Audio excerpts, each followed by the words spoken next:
স্বৈরাচার শেখ হাসিনা প্রহসনে নির্বাচনের মাধ্যমে দেশের নির্বাচন ব্যবস্থা ধ্বংস করেছে।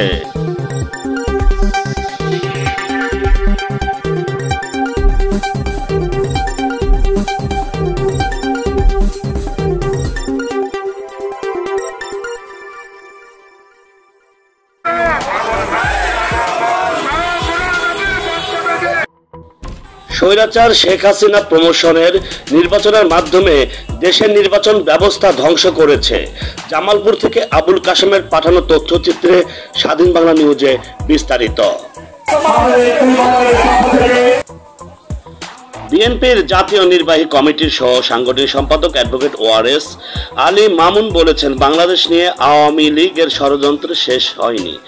সাবেক প্রধানমন্ত্রী স্বৈরাচার শেখ হাসিনা প্রহসনে নির্বাচনের মাধ্যমে দেশের নির্বাচন ব্যবস্থা ধ্বংস করেছে। উন্নয়নের নামে শেখ হাসিনা ও আওয়ামী লীগের নেতারা হাজার হাজার কোটি টাকা লুট করে বিদেশে পাচার করেছে। জামালপুর সদরের ঝাউলা গোপালপুর বহুমুখী উচ্চ বিদ্যালয় মাঠে পূর্বাঞ্চল বিএনপি ও অঙ্গ সংগঠন আয়োজিত গণজামায়াতে প্রধান অতিথির বক্তব্যে এই সব কথা বলেন। বিস্তারিত স্বাধীন বাংলা নিউজে।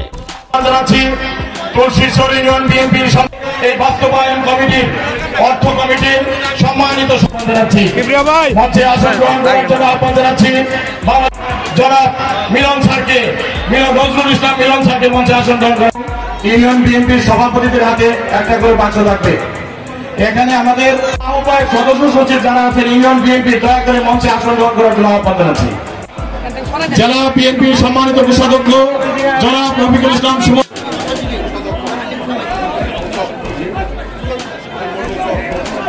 শেখ হাসিনা সরকারের পতন একটি নিরপেক্ষ সরকার আবার যে নির্বাচনে শতকরা 5 ভাগের অধিক মানুষ ভোট দিতে চায় নাই।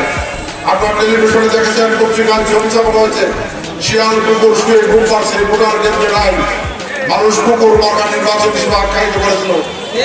শেখ হাসিনা জোর করে ক্ষমতার হস্ত দখল করেছে।